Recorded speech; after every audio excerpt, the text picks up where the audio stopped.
Well, listen, it's good to be back with you in this amazing venue. And I've had a chance to meet our panelists for about an hour. We're going to have a lot of fun. And did you read their bios? Yes. So you know who they are? So who is this? What does she do? Good. Okay, good. Who's this? What does he do? Saturday Night Live. Okay. Who is this? Kelly. This is a tough one. What does she do? Everything. She's a nurse, and what else? Colonel. Yep. See, you have a tough job title. Yeah.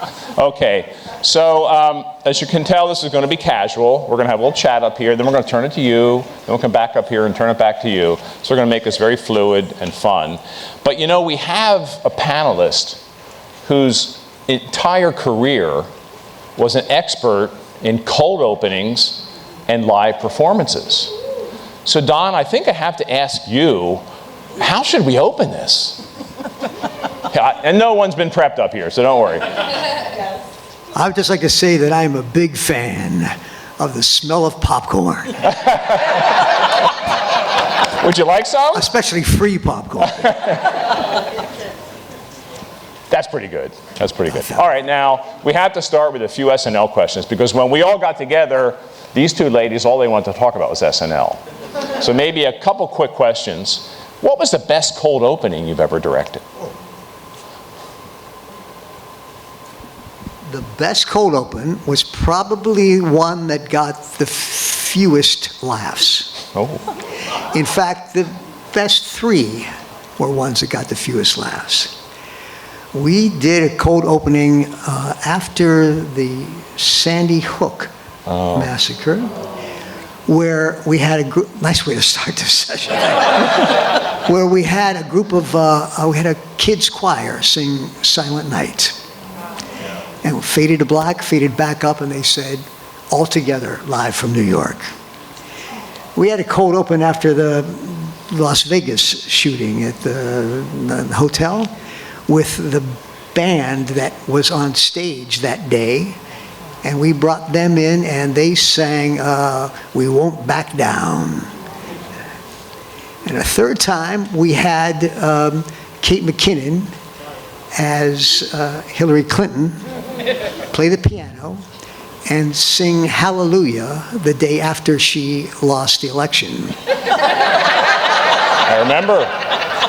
But it was moving. It was the composer had Leonard Cohen had died that week, and she sang it so beautifully with that sense of, hey, we're going to be okay. I think she ended the song that way, saying, we're going to be fine. And so those resonate with me because they were not just part of Saturday Night Live, but they were healing, and we are pretty good at offering some healing, and I was proud of those three. I remember all three, Don. Very, very powerful. Thank you. Now, since my other two panelists just wanted to talk to Don when we got together about an hour ago, I'm going to give you a chance to ask him a question. Tanya, what do you want to ask him? What is your favorite memory of Penn State? Penn State. You took away one of my questions. Okay. I love it. When I was at Penn State, I spent most of my time in the theater department. I had done a little acting as a kid, and for some reason when I got here, there was no call from me from Joe Paterno. And you weren't big enough. You weren't small enough. I don't know. Can you throw? I can run. All right. However, my high school time was spent mostly in sports, but I had done some acting before that, and I thought, well, let me wander into the theater department, and I spent my time, even though I was a broadcasting major, I didn't have the guts to tell my dad I was going to be an acting major, but I spent my time in the theater department and was cast as the lead in an opera. Now, there's one caveat. The character I played, the lead male, was a a little mute gypsy boy. The Benjamin Britten, who wrote that musical, wrote that opera, hated tenors. So he wrote the lead character to be this boy who couldn't talk. And it was my favorite role and my favorite memory. Kelly, your turn. I would ask you, what advice would you give to a Penn State student now about the future that lies ahead in your field? When the pandemic hit, you may have heard of it. Yeah. I had a lot of people say, when can we get back to doing things the way we used to? And I said, I'm not sure that's the right question, because we have been forced to learn a whole new way to tell stories, a whole new way to do television. And in fact, we did a whole series. We did 4 programs of Saturday Night Live that were all remote. When it was first announced by Lorne Michaels that we were going to shut down for a while because of the pandemic, I thought, oh, that's a big mistake for us to try to do these remote shows, because those will be watered down Saturday Night Live. There'll be no live music. There'll be no live audience. It will not be, there won't be the same guts that Saturday Night Live has always had. And I said, well, I've got an idea. Why don't we just do the show the way we've always done it, except we'll invite people into the audience who have already contracted the disease. They can't make each other any sicker, and they could use the diversion. And I'll be down the hall in the locked control room. For some reason, the cast and crew did not see it my way. So we did these remote shows, and I sat home and watched them. I said, wow, this is pretty good. The second one was even better. And my only involvement was I had sent everybody a note saying, here's how to mic and how to light and how to be careful about the framing. And then I forgot that most of those young comedians had come up this way doing little online sketches. And they were great at it. And by the third show, it was amazing. And I sent them another memo saying, I have never been more proud of a show I had nothing to do with. At any rate, my answer to the question was, maybe there's a new way to tell stories. I'll bet that 50 years ago, maybe 70 years ago, people sat around a room and said, oh, they've invented this thing called television, and they want us to tell stories. And we can't. How are we going to do that? It's a little fuzzy little black and white picture, a tiny little box, and teeny audio, and you just can't possibly create stories that move people and that are important. And somehow we did, and somehow they did, and somehow television became a very viable way to tell stories. It's not the same as watching a movie. It's not the same as watching live theater. It's its own independent way of making people laugh and clap and think and feel. And I said, maybe there is a way we can use this skill set that we have gained to start a new Zoom channel, or at least to use the electronical advances to find a way to improve what we do. And I think that's what's happened. And I forgot what the question was. You answered it. Well done. We Well enjoyed done. every minute of it. Okay. All right, I want to return the three of you back to your college years, your university years. Two of you are 80s graduates, and one of you is a 60s graduate.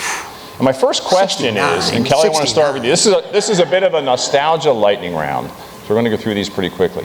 First question, favorite band or song or record when you were here?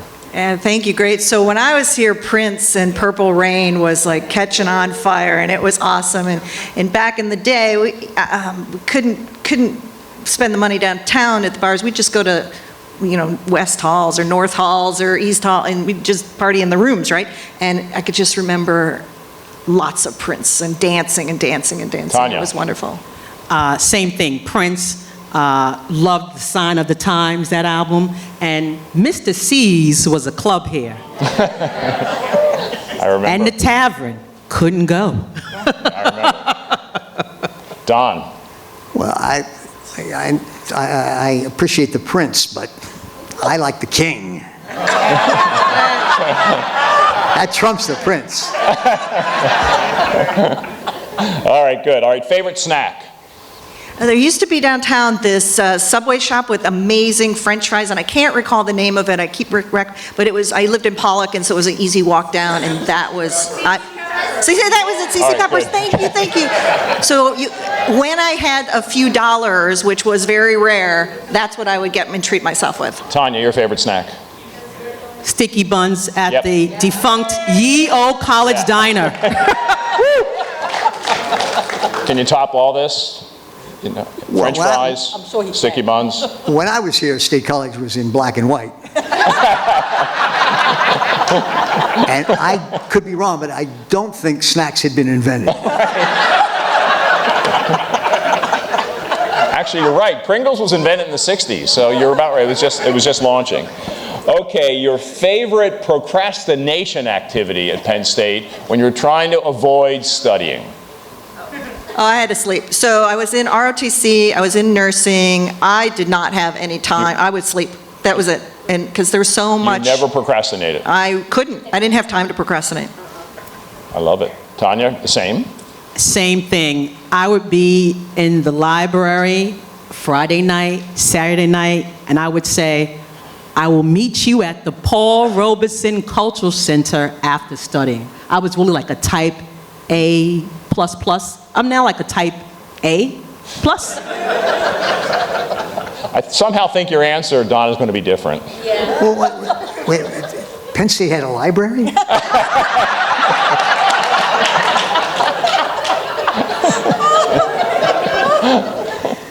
I missed it. I'm sorry. I missed it. Now, you're procrastinating now. Thank you. That's it. Misdirection is the key to all procrastination. I would go to rec hall and play basketball. Oh, that's nice. Yeah. I wouldn't call that procrastination. Broke my ankle. Came back to haunt me 60 years later. Did they have hospitals back then? Did Did they have hospitals back then? I didn't make it. It's Center County Community Hospital. Oh, yeah. All right, best friend in your time at Penn State? Kelly. Ooh, that's a tough one. Best friend. Oh.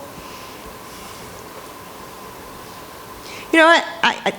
This is going to sound cheesy, but when you're in a program such as like an Army ROTC, you can't do it without all your colleagues. So I tell everybody when I had a long career in the military, but I learned everything I needed to know to be successful in the Army right here at Penn State in my ROTC program, and that was because of the senior ROTC cadets that were here that took me under their wing and taught me a whole bunch. So when I launched into the military, I was like, wow, I can't believe how much I learned. So I don't think there is just one person I can say is my best friend. The whole Penn State environment was my best friend.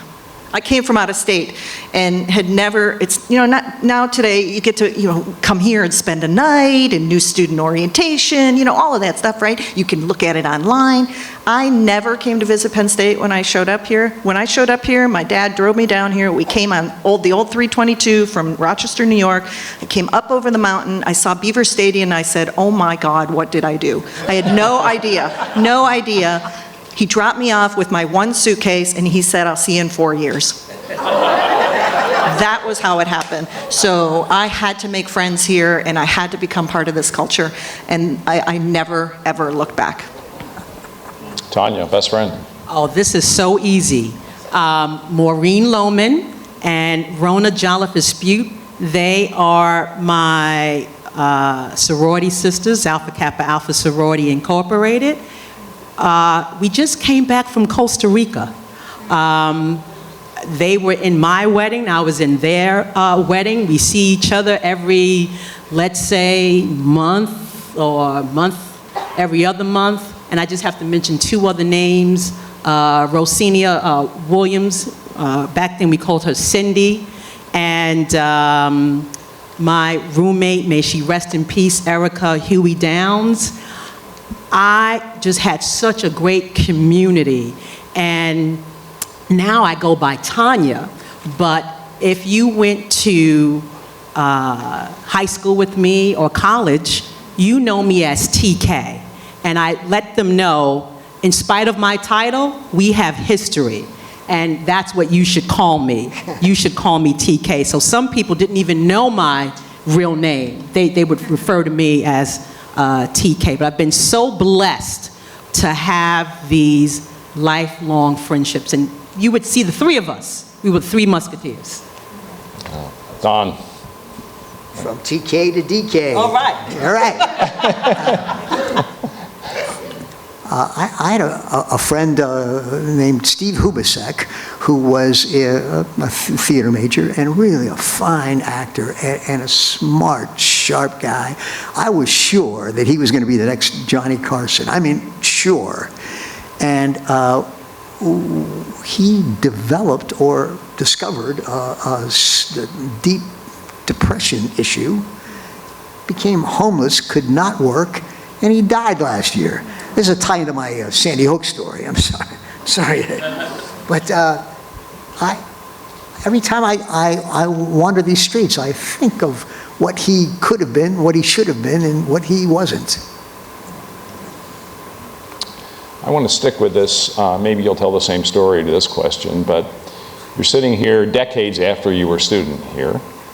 And is there anything that comes to mind, a person, an experience, a professor, a class, an event that has stayed with you to this day as in a way of being part of who you are?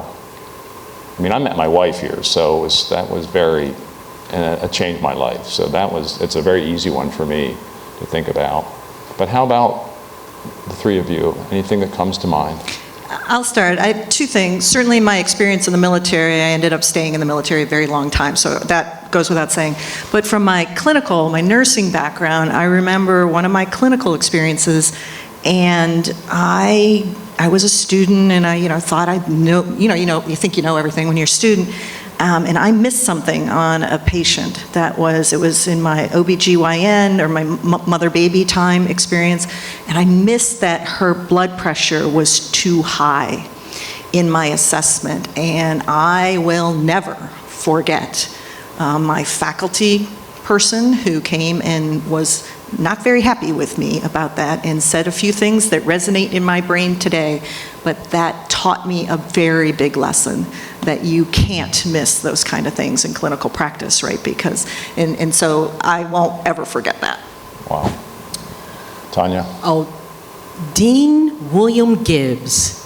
He was the dean of what was then called the School of Communications, and he looked like Santa Claus. No, and I mean this in the most respectful way.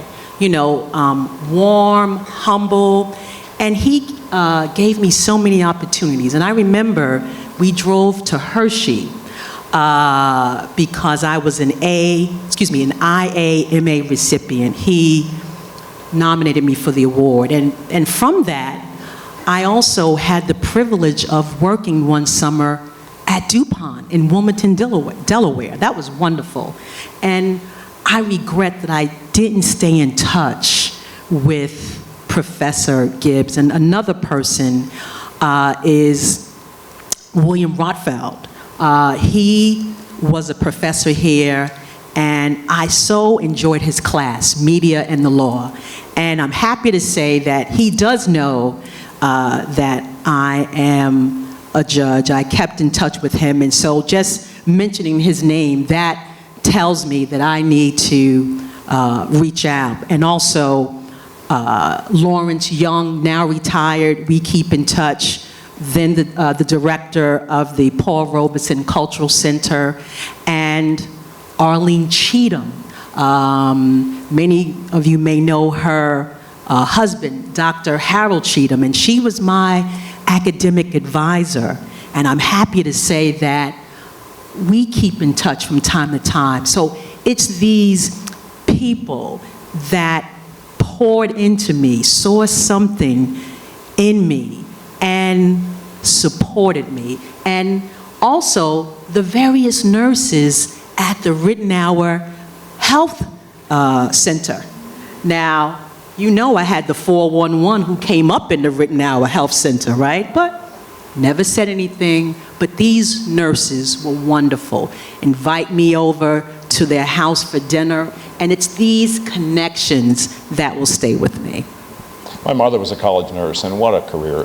What the things that she saw and the relationship she built, very, very The special. lives she impacted, that's the key. The thousands, hundreds of thousands of lives, right?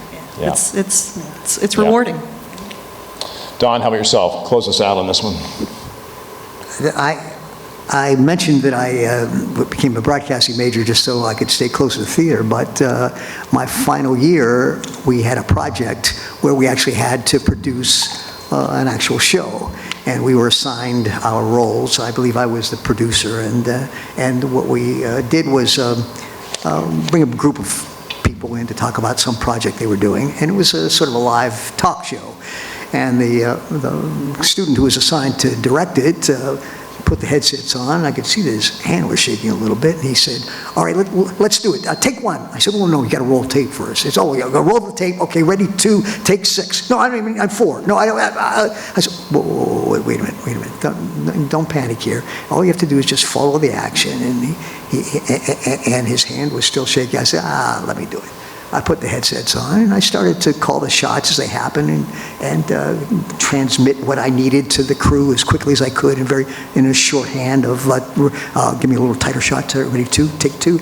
And I realized that it was going smoothly. I was keeping my eye on the clock. I was avoiding any issues. If something happened, I let that go by. You can't dwell on who made that mistake or why that happened. Otherwise, it's going to snowball. And I anticipated what might happen next. When it was over, I thought, oh, that was kind of an adrenaline rush, and I loved that, and I found out that I sort of had a proclivity for it, and I thought, but it also feels familiar, and I realized that it's the same feeling that I had when I was playing quarterback in high school, and I thought, I love that feeling. I love that pressure. I love that sense of in-the-moment decision-making and depending on your whole team to do their roles and to transmit very quickly what I need.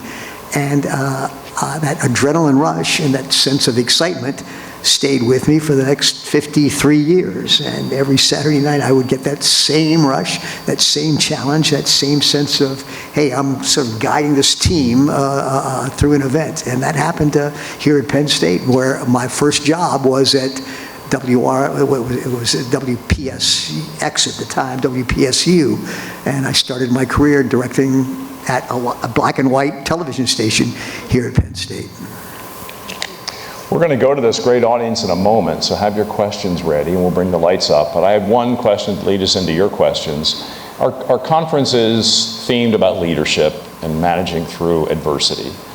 And the three of you have incredible careers. I suspect you've had some setbacks, you've had some adversity.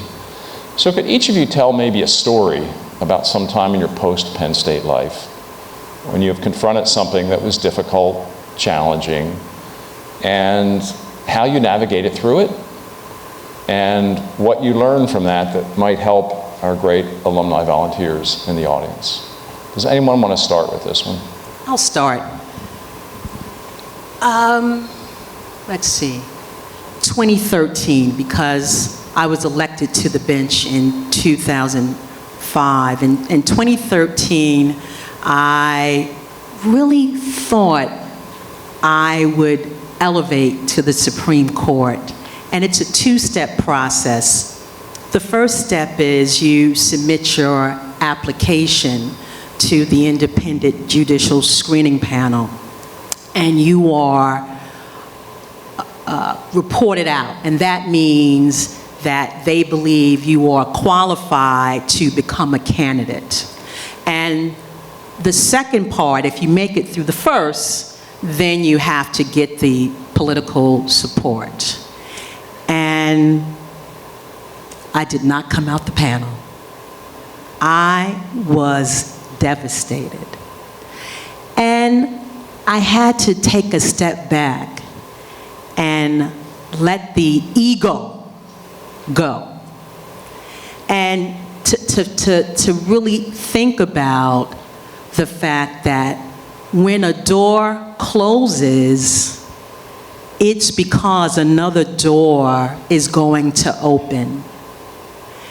And that it really wasn't meant for me to have that position at that time. And I became the supervising judge. But I want to take a step back, because I then, after I put the ego aside, I celebrated those who were successful, who were going to the second part. I let the ego go aside. And I became the supervising judge instead. And I think that was a better opportunity. And the reason why I say that is because it added to my skill set, where I'm now, quote unquote, supervising my colleagues, fellow judges. And I don't see myself as supervising other judges. It's mainly seeking their collaboration about how to ensure efficient court operations. And then one more, I'll make it quick, just being a new judge. And certainly some decisions you make, people are not going to agree with them. And so it was very important to have, as I say, an angel network that I still have today, a close and small number of people who support me, who I can go to and let my hair down and confide in them. So those are the two stories. But you should never forget who you are and know that you belong and that you are qualified. And it's about self-acceptance. You can't buy into what others think or say. You have to know who you are. I think I'll end it there. I'm not going to let you go quite yet. Okay. How did you put your ego aside? It's not easier said than done. Yeah. You know, I think it kind of goes back to training, and I credit my mother for a lot of that. The life lessons that she has instilled in me. And certainly, I am also a woman of faith. So I had to go back to those life lessons with respect to my mother, with respect to the church, and just kind of marinate and meditate on those things. And I always say that I am not my title. I am Tanya R. Kennedy, who happens to be a judge, because I recognize the fact that titles come and titles go. And it's really important to be humble and to keep your finger on the human condition and the human pulse. So important. Thanks, Tanya. Don, could you share a story? I hesitate to do that because in many ways I'm not sure why I'm up here. I think these two women have overcome enormous obstacles and are doing very important work in very important fields. There were two other men who were going to be on the panel but couldn't for other reasons, one of whom was paralyzed in a line football game and not expected to walk again the very next year. He sort of led the team back on the field as he ran from the locker room. He went on to be and is now a successful attorney, but also was a state senator in New Jersey. Adam Talvero, as we all know. Yeah. The fourth, man named Dan Berlin, is an ultra marathoner and a remarkable physical specimen who happens to be blind. And those four are hard for me to step up and look up to, because I was born with every possible advantage you could think of. I was born in the United States. I was born male and white with great parents and healthy.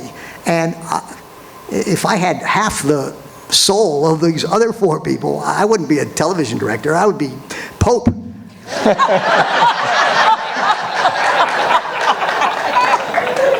Don Roy Pope King. It sounds good.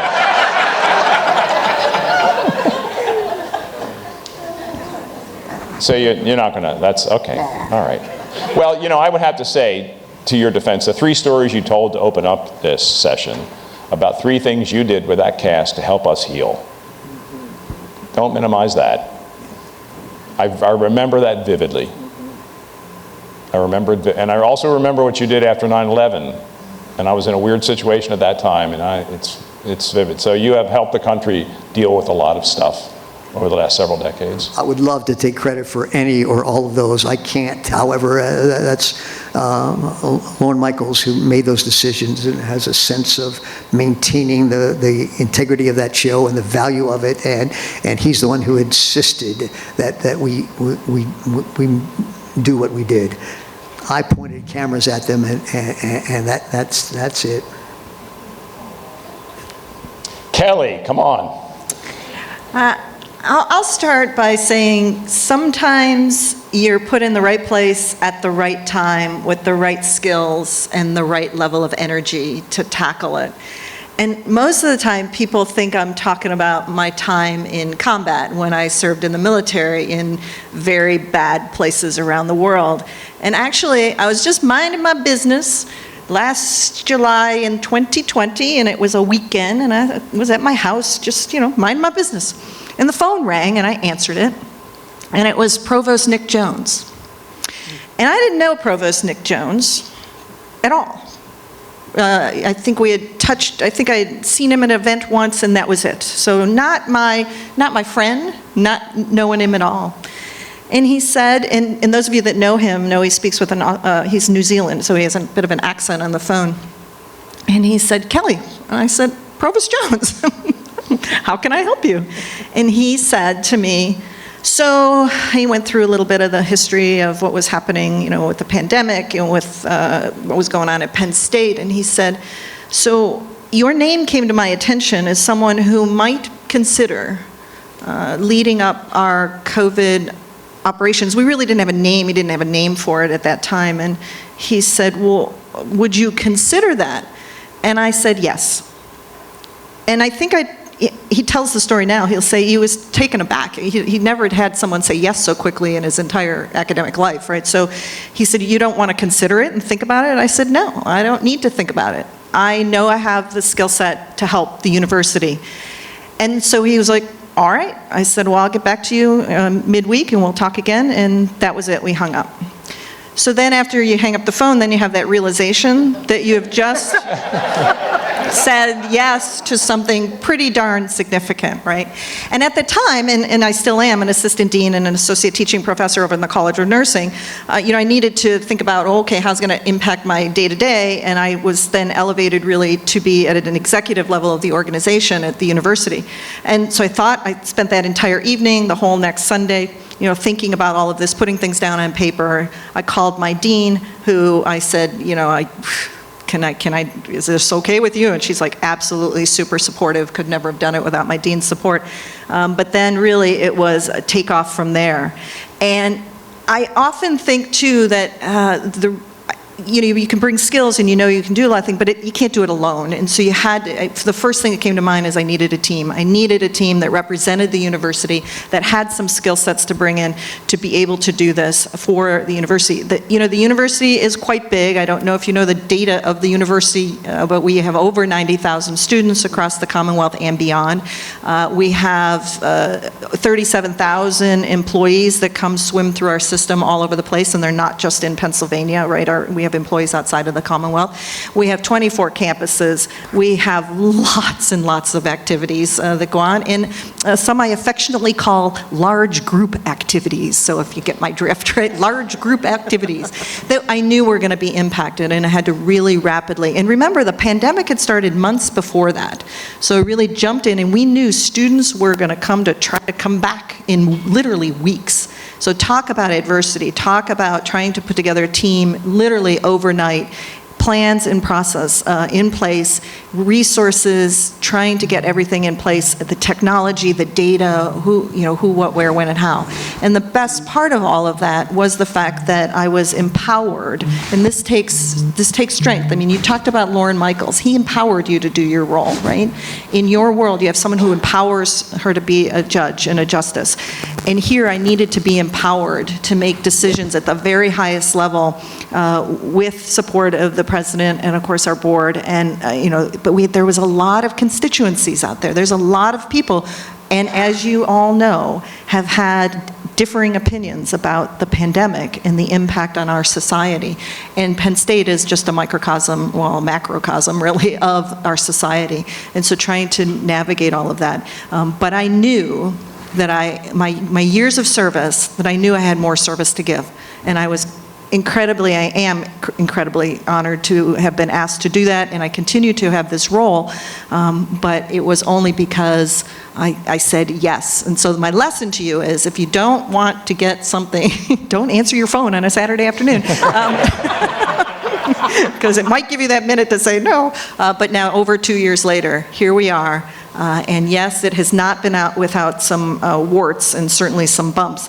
One of you in the meeting yesterday said something really important, and I wanted to just echo the afternoon session with Jim. You said, fail fast. And that's exactly the motto that I've been using. We fail fast, but learn faster. The virus didn't care what we thought about it. The virus was going to impact us, and we needed to move fast to protect our Penn Staters, our campuses, and our communities. So it's an ongoing challenge. We have learned, and I'll continue to do the best that I can to serve the university. What's the toughest decision you and your team made? The toughest decision was not to come back after Thanksgiving that one fall. That was really a hard decision. It was the right decision, but it was a very difficult decision. Let's go to the audience. So if we can have the lights come up a bit so we can all see your faces, that would be great. So who wants to start? Raise your hand, and I think I can see. Okay. Oh, Shar has the mic, so she's going to decide who has the questions.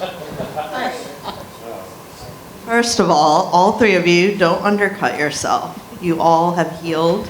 You have all worked in community. Like, SNL has been a lifesaver for me. As a teacher, as an educator, 20 years in education, like I'm sitting here crying with what you said and what you said.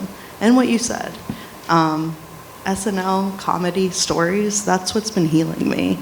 And so like one thing that comes up across all of you is you've had to work with people with different lived experiences, right? So like you as a justice, different political beliefs, trying to bring people together to be nonpartisan. That's not easy to do. I've worked in government too. And then you, like SNL, trying to make people laugh in such a contentious time of life. And with COVID, everybody has an opinion, including non-scientists, as the science and math teacher. So like, how do you use communication, stories? How do you get people to empathize with each other? Because I feel like empathy is lacking right now. And people aren't listening to each other. And nobody's understanding lived experiences, right? Like, if you have a family member, I'm just gonna be honest and vulnerable in this moment, but if you have a family member who's a police officer, and I say something that one of my students died to gun violence, I'm not undercutting that cop and what he does, or she does, or they do. I'm just saying, I lost a student to gun violence. Like, how can we work together? So, sorry. So how can we have more empathy and work together? You're all... Yeah, that's a great, I thank you for your vulnerability. I think that's important. I think one of the things I tried to do over this entire time with the COVID is have that cup half full. There was a lot of bad news to be able to share, right? And we could focus on that in a negative way, but I always tried. And I am really the talking head for the university about this, but again, there's dozens and dozens of people that support this operation. But to say, hey, but the good news is, right, here's the good news in all of this. This is what's coming on the horizon. This is what we've been doing that's worked out well for us. So you have to have that, I think, give people hope. You have to be able to inspire and keep that positive perspective going forward. Because no one wants a leader, I don't want a leader that's a doom and gloom person all the time. And so keeping that positive attitude in every meeting, in every presentation, in every forum. You know, what you all are doing out there in your roles, that is helping, right? It's helping, it's positive. It's not always easy, but it's helping. And that's what I tried to do. So I'll turn it over to Tanya. I want to commend you for your authenticity, your transparency, and your vulnerability. Those are all key attributes of a leader. And also to listen. I'm giving, I forgot their names. One was Kelly, I forgot the other name, forgive me. At the 1 o'clock session, they talked about effective communication. And listening is so important. But I want to tweak it a little bit. It's about empathetic listening, to be an empathetic listener, and to engage people, to ask those questions, to show them you matter. Because we've heard the saying that people may forget what you said, but they will not forget how you made them feel. So we have to engage, we have to ask questions to let people know that they matter and we care about them. And so when you tell these stories, we realize that we are all connected. We're all in this together. And many times, we have more things in common than not. So we have to engage. And just once again, I just want to applaud you because that's very bold, what you did. And we need more boldness out there. So thank you for being bold.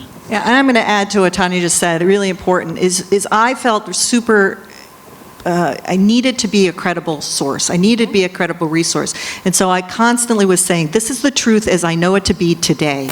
So you have to tell people things are going to change. They will. When we couldn't put it, my crystal ball was a bit fuzzy at sometimes, but believe it or not, I got pretty good at knowing how this thing was going to circle through and what it was going to do. But again, having help it with our experts. And then learning where your talent lies. We have a lot of experts here at Penn State that came to bear. Not one person did I call and ask to help me on this, not one said no. Even if it was a small little task or a huge ask, they all said yes. And the other thing I want to just say, and I want to really give the floor to you about this, is that I learned from you learn about communication your whole life, but I have had some what I call fan mail. A lot of fan mail, right? Half full kind of woman. Yep, kind of half. But the best thing for me was I would talk to that person on the phone. Email is not our friend. It is not our friend. But when you call people, you allow them to vocalize if they wanted to scream at me, that was valuable to me because it helped. And then humanize it. I think that goes right back to what Tanya just said. We had to humanize it. And remember, I mean, I had a kid who went to Penn State, right? So I get it, parents, I get it. That people were scared, they were mad, they were scared, mad, and the whole spectrum of emotions, and they still are. I'm getting some fan mail now as we welcome students back to the campuses. But I talk to people, and that's the key. And it's worth taking that time, right, to have that conversation, because then you take the barriers down, and that's really been, I think, helpful for me to overcome some of this adversity in the past couple of years. So, Don, anything? One quick note. I don't feel qualified to talk about Saturday Night Live's influence on the national tone. I'm not sure that I understand the divisiveness in this country or could add anything to it. But I will say that 30 years ago, I think that a show called All in the Family Great show. made a big difference in how we viewed the racial balance in this country. I mean, all of us knew some bigoted guy sat on his porch, had a rifle in his closet, and we were afraid of that guy. But we got all, as a unified nation, we got to laugh at Archie Bunker and see that he was a jerk, and see that he was someone that we could all kind of talk about the next morning at the water cooler. And I think it made a difference. I hope and believe that shows like Saturday Night Live continue to do that for us. And I'm proud of those 16 years that I spent with him as a result. Next question, Char, who do we have? Okay. Hi. I first would like to say I just want to give him a big hug because he's so humble. We can arrange that. Oh yeah. We have a party after this. He's just so, I don't have grandparents, so like they all, so he just like that old grandpa that I just never. A new role for you, Don. No, but like my serious question is like, in terms of all your industries and the jobs that you do, right? What is a challenge that you foresee in your work?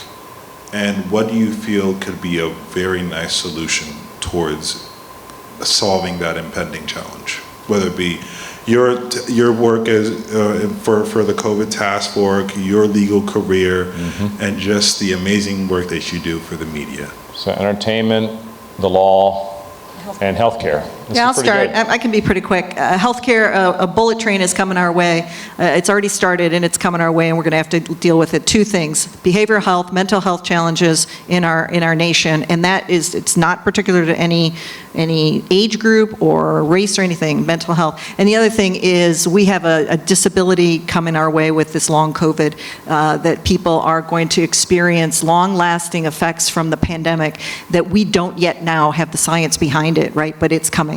And frankly, I am sad to say that our healthcare system is not set up to manage it right now. So we need strong leaders across the industry to see that now, recognize that now, make the changes that are necessary, because this is going to take a generation of impact. So I'll pause there. Kelly, why is healthcare, or why is mental health rising? You have an interesting window into this. That's a whole other seminar. I think we're beginning to see the data that there is a lot having to do with the environment in which folks are brought into the world and our experience. I think coping skills, the way that we are educating folks on that, early on, have changed over the years. I think we have these influences, these powerful influences with the media and with social media, and with it's like it never stops. The assault on our eyes and our ears and our brains with information, right? Either positive or negative, it never stops. We don't turn off. And I think that's a problem. We have to teach people how to turn off the bad and build the inner good. And I don't have a solution for that, unfortunately, because I just think it's growing and growing and growing. And we have a lot of people out there trying to deal with this, but it's going to get worse before it gets any better, I think. From healthcare to the law. Oh, also mental wellness with respect to law students, with respect to attorneys, with respect to judges, the threat of judicial independence and the rule of law, also the digital divide as it relates to virtual proceedings. Virtual proceedings are here to stay. And we have to think about access to justice. I believe that technology furthers access to justice. But for those situations in certain communities where there's an issue with broadband access, economics, and the like, how will the court system deal with that? Also, you have women leaving large law firms. Why is that? You have to look at that. Certainly, self-represented litigants, they cannot afford a lawyer. How are you going to deal with that? And certainly increasing the pipeline for underrepresented groups to become lawyers, to become judges, and certainly the cost of education.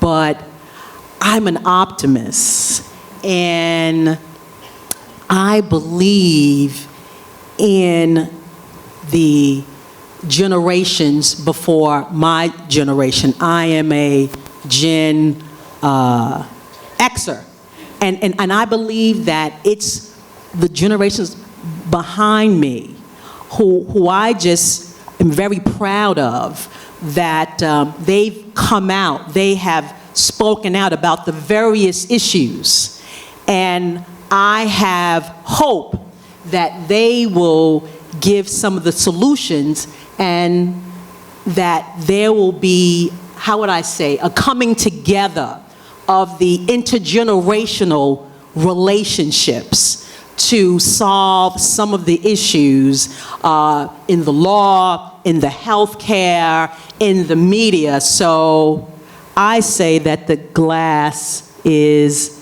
half full.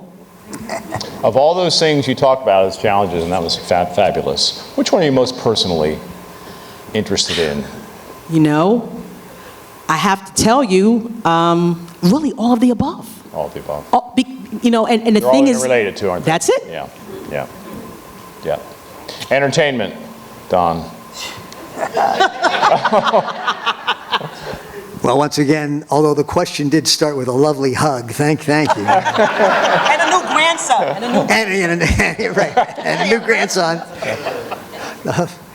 The fact is that the biggest issue that I ever had to deal with was once Saturday Night Live went live all across the country. It used to be delayed till 11:30 in all the time zones, but about 5 or 6 years ago we went live so that it's seen at 8:30 in the West Coast and so live across the country. And the biggest issue I had to deal with was, since it's a primetime show now, are we allowed to say "goddamn" on the air? And turns out we can, yeah. However, I also have to add that I am retired, and as of this past December, and no longer have anything to do with it. But that relates perhaps to just one other observation, and that is how it happened. My last birthday, I looked at the number, I said, oh my God, I've never been this old in my whole life. I said, that might get in the way. It might be memory lapses or slower reaction time or just lack of stamina that will be my Achilles heel. No, it turns out my Achilles heel was actually my Achilles heel. An ankle injury that I got here in Rec Hall came back out of retirement to send me into one. And so that relates to a question you asked a long time ago about the big obstacle, and that was that I'm not ready to stop, I'm not ready to retire, but I can't walk, or I certainly have to get it operated on, and then won't be able to move around, at least get from the control room to the studio, and so I am now retired. And people call me grandfather. Don, stay with that for a minute. That's a change. We talked a lot about change at this conference. What's been your biggest adjustment as you went from that amazing job where you were on to now? What has been the biggest I've discovered that I hate it.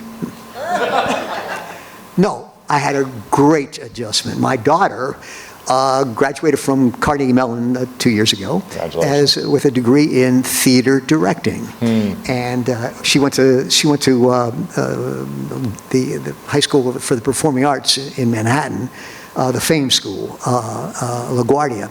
And after her first year, she said, "Daddy, I don't think I want to be an actor. I think I want to be a director." And I started to puff up a little bit. She said, "But not like you. I want to be a real director." Daughters. I want to direct actors on stage, not that TV comedy stuff. Well, it turns out that she was right. She happens to have this passion. She's good at it. She graduated, and she's been working at the Bay Street Theater out in the Hamptons for the last 2 summers as sort of the assistant to all the directors that come in to do their main stage productions. And this year, they asked her to direct the final show of the season, which is a smaller show, which is basically for the acting interns to perform. And she picked a lovely play called Indian Summer, which happens to have a 70-year-old man in the cast. And for some reason, there's no 70-year-old intern this year. So she cast her dad. Yes. You're adjusting very well to this new life. I'm limping out there next week to be in this play. Can we all get tickets? Yeah. Only We'll get that $20. Penn State blue bus and we'll all motor Yes, over. do it. 3 performances the last week in August. Thank you. Awesome. All right. Listen, we have about another half hour or so together, right, Tom? Char, I'm going to ask you to do something. Yeah, we're going to go to the next question. No one can sit for an hour. Right? So here's what I want to do. Have you ever led this "We Are" chant? Yeah. Okay. Could we do that? We'll be part of it in the audience, and we get everyone to stand up for a second. We'll do a "We Are," then we'll sit back down and continue. What do you think?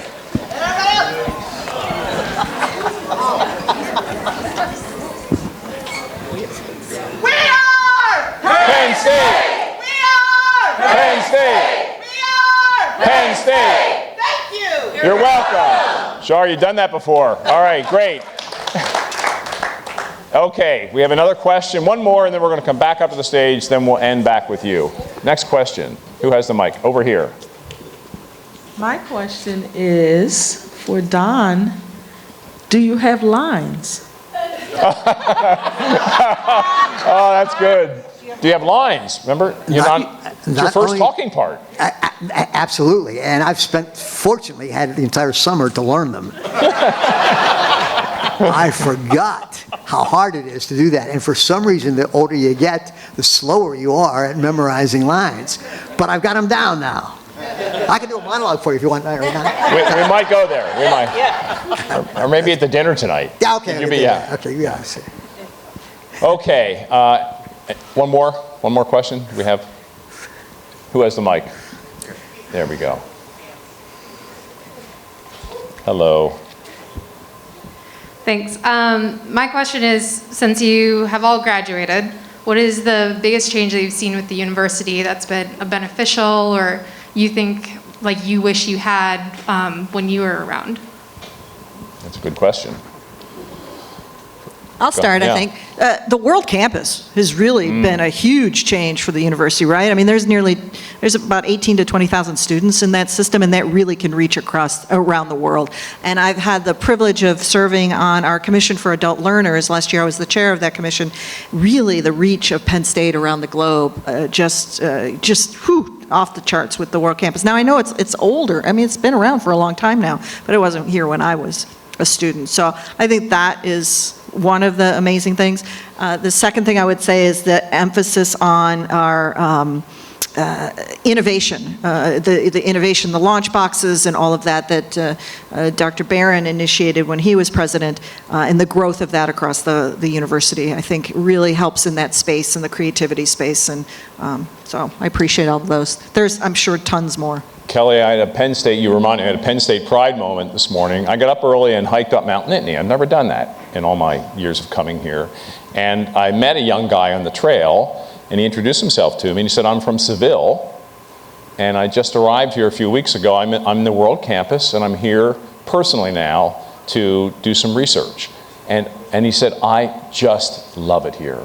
I feel at home, I'm learning, I couldn't be happier. It was a beautiful moment and shows the power of the World Campus. So I agree with you on that. Okay, Tanya. I'm going to concur with my fellow Nittany Lion. Also, I wish I could be a student again, just for like maybe a day or two, because these dorms, if I could just go inside and just look, I was like, wow. But, you know, and let me just say that I came to Penn State because I felt that the campus was so conducive to learning. The dorms weren't that bad, but these dorms are really fabulous. And just the modernization of the campus. And also, I have to say that it warms my heart to see this embrace of diversity and inclusion. And I want to tell on myself. When I was a student, I really hung out with people who looked like me. I'm being honest with you, right? And years later, I see now that you have students from all ethnicities hanging together, forming friendships. That necessarily did not happen when I was a student. Now, I benefit from those friendships now because of my involvement with the school. I have two mentees, one who does not look like me, and one who looks like me. But I also love the fact about, as I'm walking downtown, I see the banners about the different groups. I saw a banner about Latin students belong here, Black students belong here. I think that is very important, and that didn't necessarily exist. I have to be honest with you. When I was here, any institution will always have issues with race, class, and gender. Any institution. But it warms my heart to know that Penn State is owning up to some of those issues and taking steps to bring people together, but more importantly, to embrace and to celebrate those differences. Don, you're a graduate of the School of Broadcasting. No? Don, you're a graduate of the School of Broadcasting. You've been working with amazing talent in your career. So I'd like to toss the ball to you as the moderator here. Do you have a question you'd like to ask these two amazing women up here at the stage? An area or topic or question you'd like to... You look bewildered. This is dangerous. Yeah, I know. You have a speaking part now. sort of like that hug idea.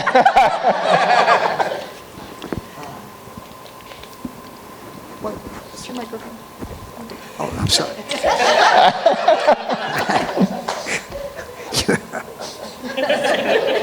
Now that's embarrassing. I'm sorry.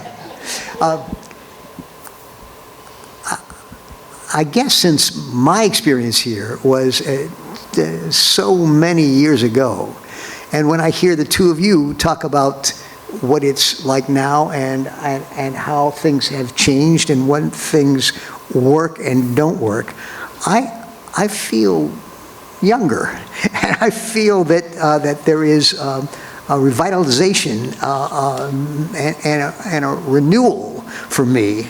Are either of you feeling that coming back? Well, for you not coming back, but being back, and for you coming back, is there a sense of refreshment for you? Yeah, I can start. I never thought I would be back here in Happy Valley. So my journey of my career, I left home when I was 17, arrived here, thought I'd be 4 years, I'd go in the Army, boom. I never, ever thought I'd be back here. And when I did eventually get offered a position at the university and I arrived in Happy Valley, I thought, well, this is kind of like coming full circle. Here's some things, some sidewalks have not changed at all, right? And the Forum building is still the same. But there's a lot of change here. And what I feel here is an energy of hope, of energy of next generation. When I hear anyone, and occasionally somebody will complain about being around here and students, and I say, whoa, whoa, whoa, whoa, whoa, whoa. Students are our raison d'etre. They are the reason we are here. And I love this time of year.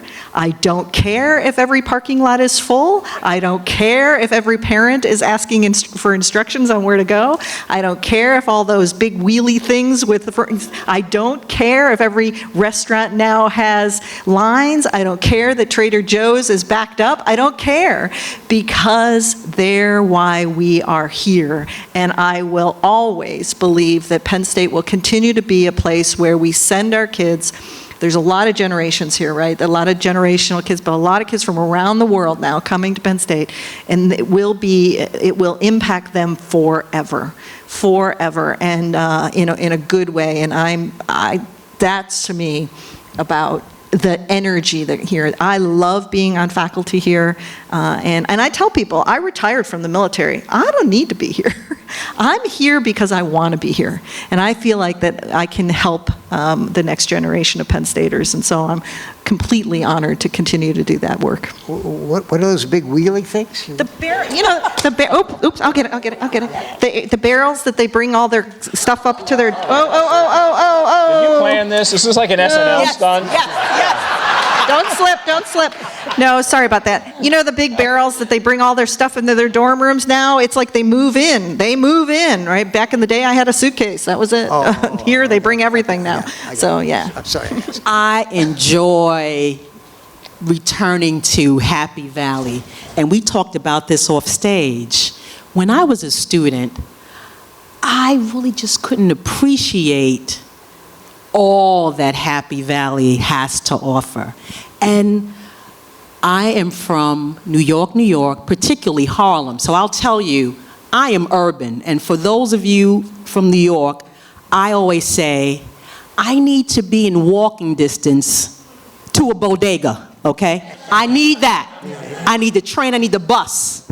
However, I like taking the megabus, if you can believe it. I like taking the megabus up to Penn State because I reminisce, I walk on the campus, I remember, we talked about the Forum building, Shields building, Lot 80, which is now the law school. Amazing.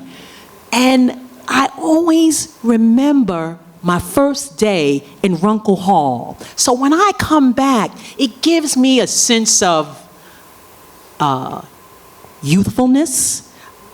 Some of you may remember I use that term, young at heart. I feel young again when I come back to Happy Valley. I reminisce. yes, it brings me hope. It brings me happiness. And you already know that I'm urban. I like the hustle and bustle. But it's something to be said just about the serenity of Penn State. Going to the creamery, going to the Federal Tap House, going to Target. I like going to Walmart. I like Walmart. Now, you know that as a judge, I cannot, promote. So I'm not promoting anything. I'm just telling you about my experience. But you know what? And I come up here to be social.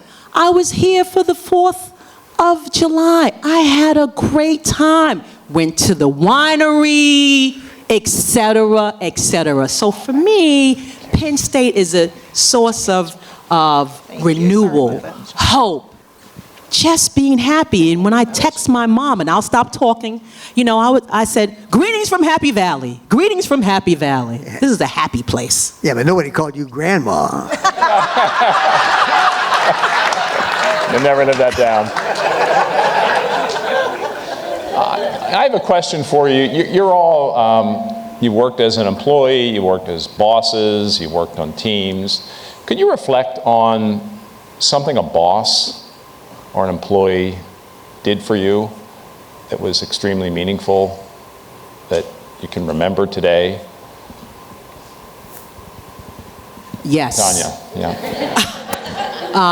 Two things. I had a supervisor. I worked at the New York City Law Department Corporation Counsel, and she told me that I was going to be a judge. And I laughed at her. And I laughed at her because How old were you then? I was probably maybe 26, 27, something like that. I laughed at her. And the reason why I laughed is because I could not see myself in that situation. I never even imagined myself being in that position. And I use her to say that very often people will see things in you that you don't see in yourself. And so I encourage each one of you to speak into the lives of others, whether it's someone that's younger, your age, because that gives them a boost. And I'll stick with Corporation Counsel because then I became a supervisor, third in the totem pole. And the assistant, who was the deputy chief, he would take me to those leadership meetings. He would expose me. That was a wonderful, wonderful thing. His name was Jeff Grossman, and the woman who told me I was going to become a judge, her name is Betty Lawrence Lewis. And I call their names. And it's important that you honor the people that brought you over. Never forget about them. And so I have benefited from that, and so many others. But you just said one, I gave you two. No, it's a beautiful story. Don, how about yourself? I'm going to pass on that right now. You're passing that right now? Okay. Kelly? So I'll tell you a little military story. I was a first lieutenant. I was stationed, I was just a young officer, and lots of energy, thought I knew everything about nursing, about the military, just go, go, go. I'm from New York, so kind of a New Yorkie way of doing things. And I had a senior leader bring me into her office one day, and she sat me down. It was your performance evaluation conversation, and she said, I look at you as a diamond in the rough. She said, but you need some polishing. But you know what? She was right, but she knew enough to tell me that and was gonna be there to help me polish. And so we are still friends today. But I will never, just the way she did that was gentle but firm, right? And so you never, I don't think you're ever baked, right? You're never perfect at anything, and so there's always room for someone to help you polish a little bit. I'm still baking. I love baking. Indeed. I love eating baked goods. This is a good town for that, too. All right, back to the audience. Is there a question or two? Yeah, over here, great. So when it comes to your careers, can you each speak on the impact that mentorship has had, either as a mentor or as a mentee? The impact of mentorship or menteeship in your career. Yeah, Kelly? so the military is really built on that. So very fortunate early on in the military that you have a mentor relationship. And again, some are good, some are not so good, but they all give you lessons learned to take with. And because you change roles and responsibilities so frequently in the military, there's always a new opportunity to have a new leader or a new mentor in your program or in your life. I have several who I still keep in touch with that started out when I was really junior in the military, and that's very helpful. But then in my years in academia, the reason why I actually got out of the military is because I had kept in touch with some colleagues in academia from when I was in graduate school way back in the day, and who invited me to join academia. And so keeping those relationships alive and connected, even if it's just an email every now and then, or a Christmas card, or a note saying I'm thinking of you, really is important. And believe me, I think they get as much out of it as you do as a mentor and mentee relationship. I've tried to be as much of a mentor to folks as much as I can. I still get emails and calls from folks I worked with in the military who are asking me to write a letter of recommendation or help them do something or give them a little career guidance, and I always make time for that. I just think it makes me feel good, frankly, and then I know it's going to help them, and so I try to do that. And interestingly enough, my son now, I tell everyone my son got accepted to Penn State, but he chose to go to West Point. So he's, I know, I tell him he can come back to the World Campus and get a grad degree from here. But he's in the Army now, and interesting that my counterparts in the military who are still in the military are now meeting my son as a lieutenant, and they have wrapped their arms around this kid, right? So no matter where he goes, he meets a senior officer, and he's just a lieutenant, and these are, you know, like star generals who go seek him out, take him out to dinner, and make sure that he's doing okay. And you know what?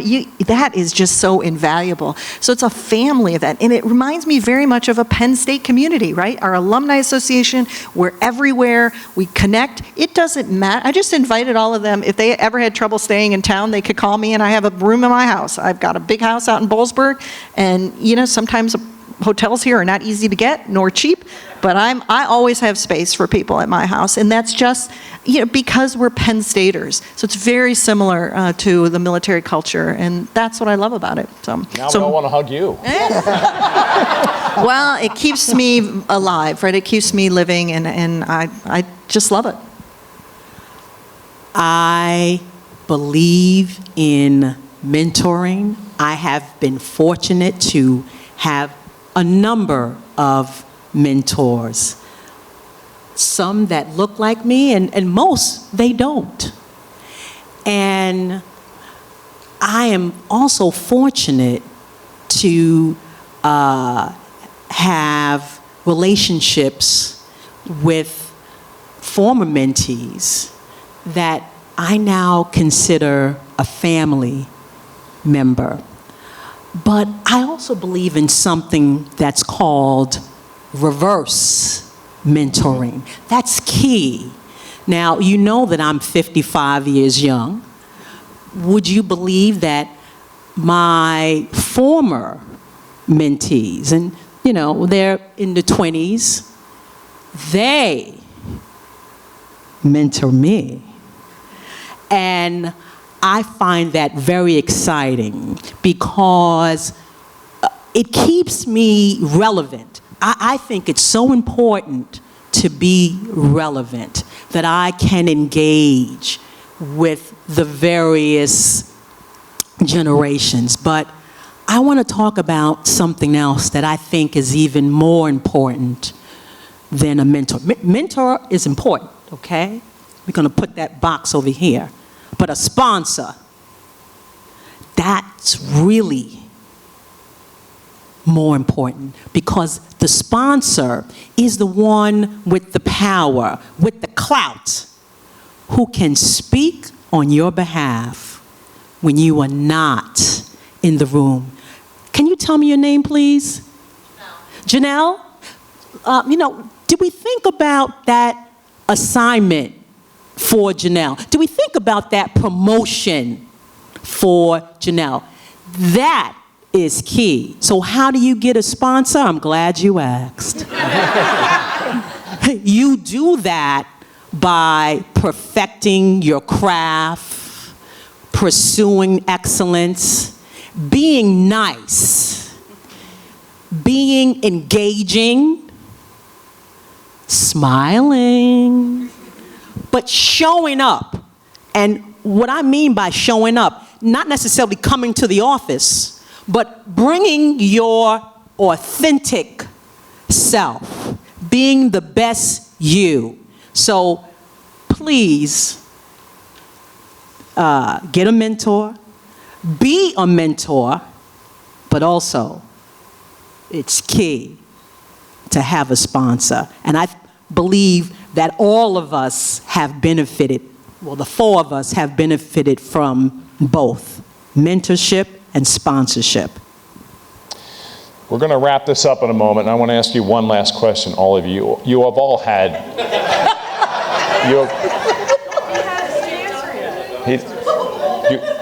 Did I cut you off? I only wanted to say that I'm a big fan of sponsors, too. They paid my salary for that. I was one of your sponsors. Procter & Gamble. Whoa, wait, Yeah, wait, yeah. The ultimates, anyway. You've all had and are having great careers.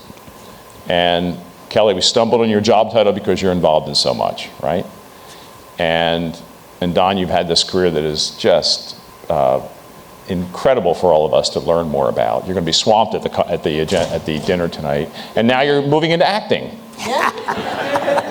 And Tanya, you're so inspiring. You're so engaging. Yeah, law is so fundamentally important, and you're making change there, positive change.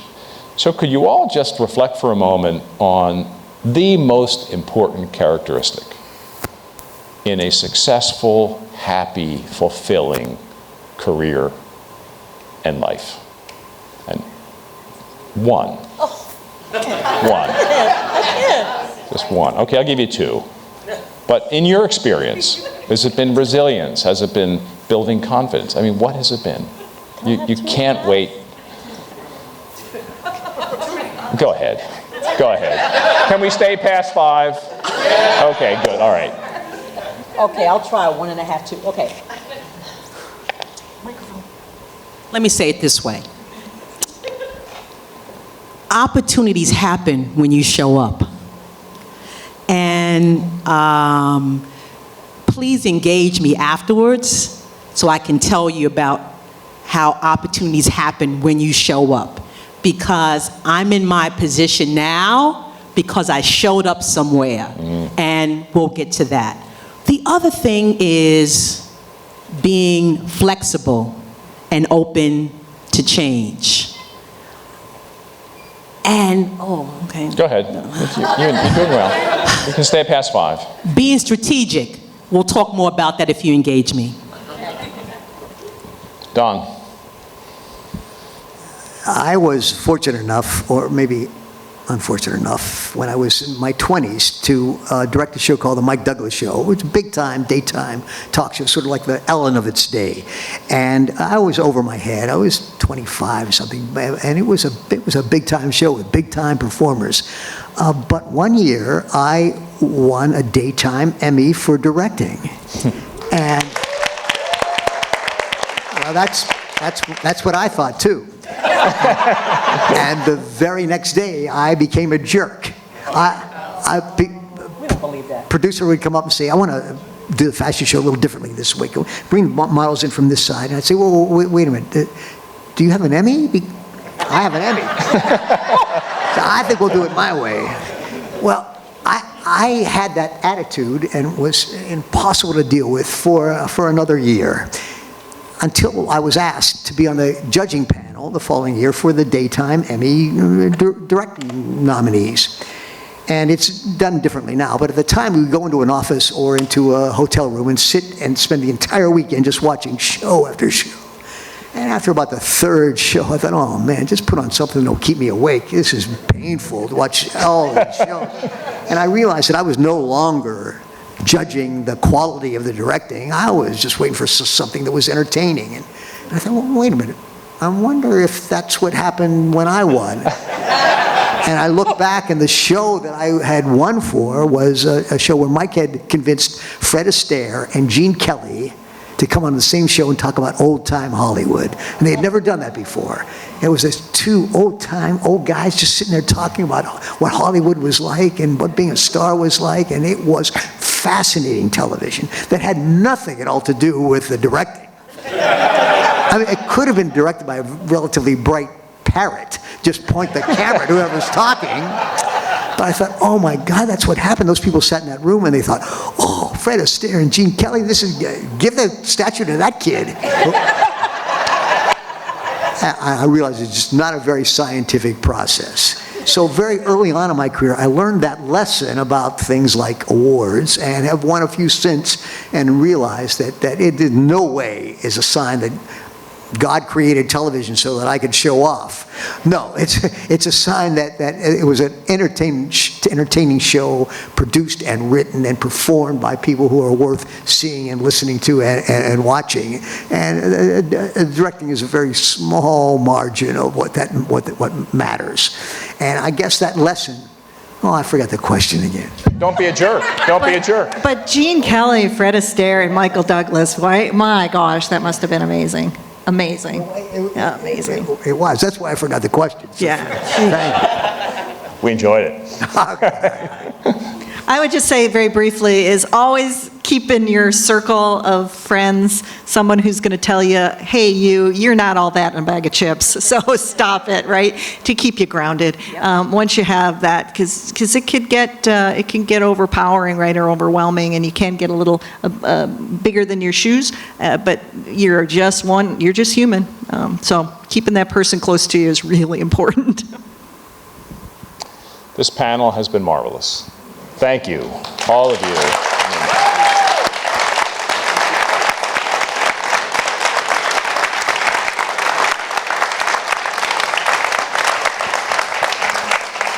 And before we leave the stage, and I guess invite Tom back on, or Charlotte, I just want to say to all of you, as I said yesterday, thank you for all you do every day for Penn State. And to the entire group who organized this meeting, Shar and Tom and Paul and everyone else, thank you for doing this, for your commitment. I said to you yesterday, my wife and I would not be as close to this great institution if it were not for the Alumni Association.